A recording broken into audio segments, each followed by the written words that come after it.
Gue bayar deh, nggak apa-apa deh. Sumpah, gue donasi deh. Nggak bisa Bang Jod. Ini pengalaman tak ternilai Bang Jod. King Jot, Kang King. Repot banget, Kang King.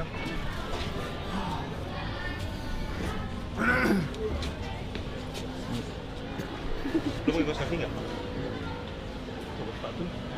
Mati gue. Gak mau, udah pakai. Gak mau, pakai ya? Pakai.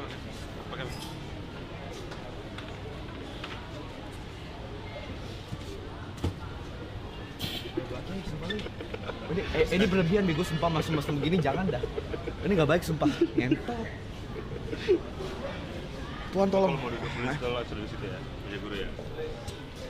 Woi, swas.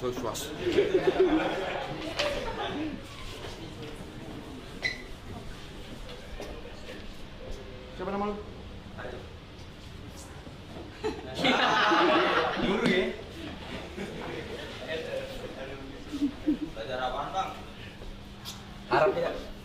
Hah? Arab, bahasa Arab. Hantu. Nah, kita bahas lagi bahas ekonomi.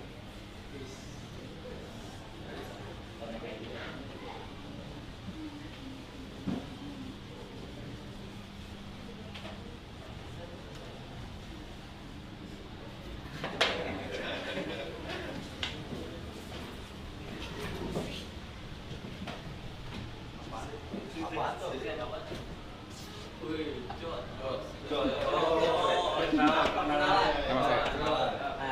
saya. Nama saya.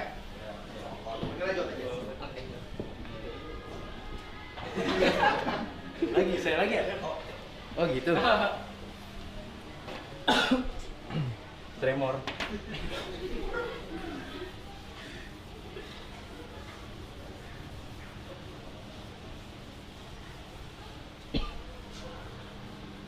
Deh. Makasih ya.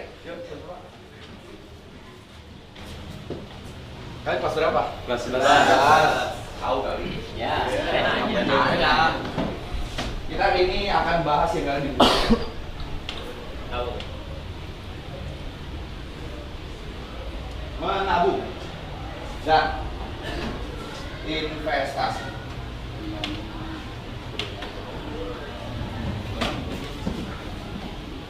Ada yang tahu nggak bedanya menabung sama investasi? Gak ada ya, saya juga nggak tahu. Ya. Terus gimana dong? Terus gimana? Oh iya. Menabung dan investasi, kita fokus ke investasi. Tolong dengarkan ini baik-baik. Oke. Karena mungkin ini nanti bakal penting dalam kehidupan kalian supaya kalian tidak seperti saya. Umur 27 belum waktu dewasa, ya. Menabung dan investasi. Menabung dan investasi adalah hal yang paling penting. Karena ini sebenarnya dua hal yang saling berhubungan. Kalau kita mau invest, harus punya kebiasaan menabung. Nah, kalau nabung, mungkin kalian udah tahu nabung itu kayak gimana, sisihin duit. Misalnya kalian punya duit 100.000, kalian sisihin berapa untuk menabung. Tapi di sini saya lebih bakal jelasin tentang investasi. Investasi itu jenisnya banyak. Ada investasi saham, Mas. yes, emas. Ada lagi yang tahu? Mungkin kalau sekarang Gen Z lagi kripto ya, Bitcoin. kripto atau Bitcoin. Apalagi? Obligasi dan lain-lain. Tapi di luar yang seperti ini, menurut saya ada satu yang lebih penting lagi. Itu adalah investasi ke diri sendiri. Mungkin kalian udah pada tahu saham itu apa, emas itu apa, kripto itu apa, obligasi itu apa. Cuma mungkin saya ringkas sedikit. Kenapa sih kita harus invest segala macam? Karena kalau kita cuma pegang cash, atau misalnya yang mungkin kalian tahu itu adalah duit atau uang, 1 juta kalian, misalkan punya duit 1 juta nih sekarang, segala macam, 1 juta kalian sekarang 2025 sama nanti 2030, memang ya kalau 1 juta cepat habis. 2030 nilainya bakal beda. Karena apa sih? Kenapa sih bisa kayak lu pegang 1 juta sekarang sama nanti bakal beda? Ada yang bisa jawab nggak? Inflasi, betul, sangat inflasi. Nah, investasi ini sebenarnya supaya kita bisa uang yang kita sekarang punya di kemudian hari value-nya bisa tetap sama. Ada yang namanya time, gue lupa. Ya. Tapi intinya itu. Nah, kita serius sedikit ya.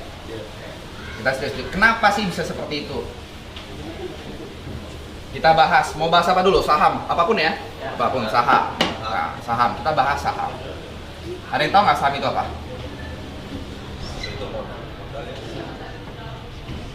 Oke, jangan saham dulu ya. Tahu nggak tujuan kita investasi apa? Perkaya diri. Memperkaya diri. Memperkaya diri bisa segala macam. Tapi mungkin ada saya luruskan sedikit, investasi. Orang tuh suka salah nangkep. Orang Bitcoin, mau beli saham, mau beli obligasi. Tujuannya bukan untuk cepat kaya. Karena pada dasarnya investasi itu adalah kita ingin duit kita tuh atau money kita tuh grow.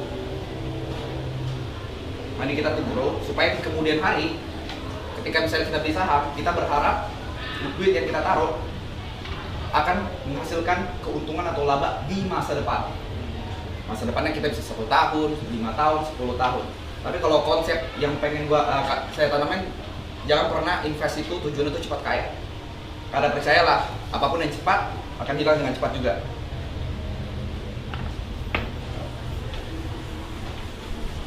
Nah, intinya seperti itu. Saya nervous. Ya. Mungkin bakal saya ajarin kalau saham itu sebenarnya kayak saham atau kripto atau apapun itu kalian bisa cari di internet, karena kan mungkin kalian nonton YouTube atau TikTok segala macam. Mungkin salah satu kreator yang kalau kayak mau sukanya nonton, Timothy Ronald itu salah satu contoh yang sangat bagus ngajarinnya. Cuman yang pengen saya tanemin adalah keajaiban ke-8. Mungkin kalian taunya ada 7 keajaiban di dunia kan? Nah, kalau menurut Albert Einstein itu ada keajaiban ke-8. Itu adalah compounding. Apaan tuh Kak? Kak ya? Compounding. Ini salah satu bisa dibilang kegiatan atau sistem yang sangat underrated. Gua kasih contoh. Ini makanya gue bilang menabung dan investasi. Misalnya dalam jangka 10 tahun, compounding itu buat kalian yang nggak tahu itu contohnya seperti ini. Kalian masing-masing nabung 1 juta per tahun. Kalau dalam range 10 tahun, berapa duit yang kita lu? Sorry, 1 juta per bulan selama 10 tahun. Kita punya duit berapa? Tinggal 1, kita kali 12, kali 10. 120 juta, betul? Ini kalau menabung. Kita nggak usah anggap inflasi apa-apa, tapi anggaplah kalian punya 120 juta di 10 tahun kemudian. Kalau compounding, 1 juta rupiah, ini kita invest per bulan. Per bulan selama 10 tahun. Di bulan pertama, duit kita berapa? 1 juta kan? 1 juta. Nah, duit compounding itu kita investasikan ke instrumen investasi yang memang kita anggaplah returnnya, kita main ini aja, main simple ya, 10% per tahun. 10% per tahun atau 5% nih per tahun segala macam. Kalau misalnya mau ngitungnya lebih simpel lagi, anggaplah kita dapat return 5-10% per bulan. Ya. Per bulan, berarti di bulan kedua 10%-nya berapa? 10% dari 1 juta berapa? Ada yang tahu nggak? 100.000. 10% itu 1/10 dari 1 juta. Jadi hitungannya seperti ya 1/10 kali aja 1 juta. Tinggal kurangin, udah. Berarti di 100.000. Berarti duit yang kita punya 1.100.000 kan? Di bulan ketiga itu tuh bukan ngegulung 100.000 lagi. Naik lagi karena yang kita investasikan itu bukan 1 juta lagi, tapi 1.100.000. 1.100.000 return 10% berapa? 110.000. Sama kayak tadi, 1/10 kita kali 1,1. 110.000. Ini tinggal kita tambah nih. Berapa? Berarti kan udah menghasilkan 1 juta. Betul?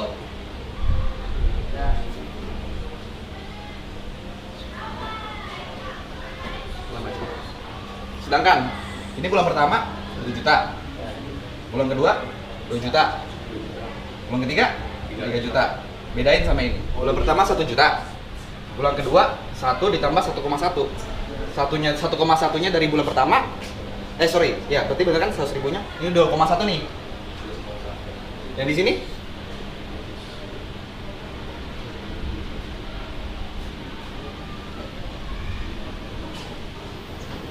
lihat perbedaannya. Di bulan ketiga kita udah ngasilin 200 ribu. Bulan ketiga, bayangin 10 tahun. Bayangin selama 10 tahun. Ada yang mau nanya? Jadi kalau misalnya memang sekarang kalian mungkin masih sekolah kan kelas 2 ya, kalau macam mungkin kalian belum terlalu mikirin duit, tapi kalau saya bisa kasih sesuatu, ya kan, pengalaman hidup saya, ya, menabung itu adalah hal yang paling simple dikatakan tapi paling susah dilakukan. Tapi kalau misalnya kalian ada kepikiran menabung, ada baiknya kalian mikir investasi karena nggak ada gunanya kalian pegang cash. Gitu. Cash itu bisa dibilang overrated, tetap butuh. Tapi misalnya let's say kalian punya 1 juta yang mungkin kalian sisakan, ya kalian bisa aja jadi 50% kalian buat cash, buat nanti jajan-jajan atau segala macam, 50% kalian investasikan.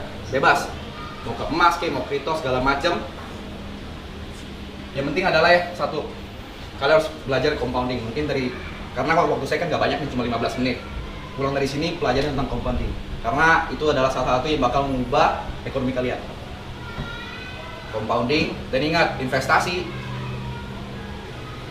banyak kan jenisnya. Ada emas, ada saham, mungkin sekarang ada kripto.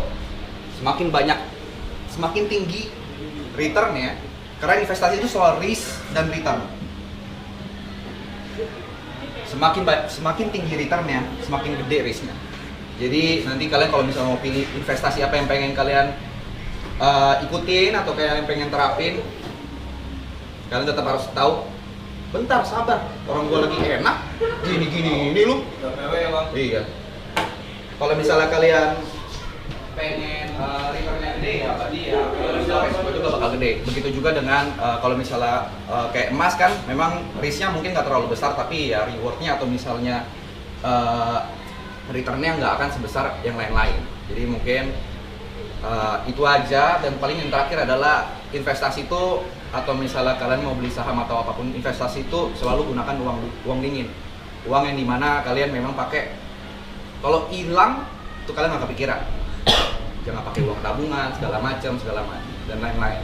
Untuk awal-awal pelajari seperti itu. Nanti kalau misalnya udah sembari berjalannya, baru nanti kalian bisa tahu porsi mana yang bisa kalian bagi antara uang kebutuhan sama uang investasi. Karena mau investasi kayak gimana pun, kalau misalnya duitnya belum cukup, tetap pastikan kebutuhan yang diutamakan, ya kan, kebutuhan primer yang diutamakan.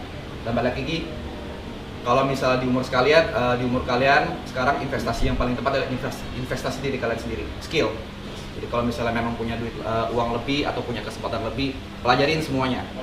Misalnya skill set apa yang bisa kalian dalemin, apa yang bisa kalian pelajarin dari teman, mungkin itu musik, mungkin itu di dunia finance, atau mungkin di dunia sosial media segala macam. Itu yang udah paling penting sekarang adalah skill set, karena itu yang bakal membawa kalian jauh. Uang membantu, tapi yang paling penting adalah skill set kalian. Karena apa yang nanti kalian hasilkan di nilai akhir rapor kalian itu nggak nentu masa depan kalian. Jadi yang nentuin adalah apa yang kalian bisa bawa ke masyarakat luas. Itu aja. Thank you.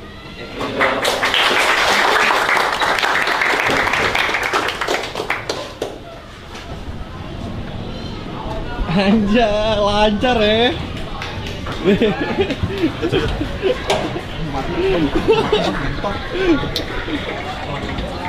Ini yang menjawab.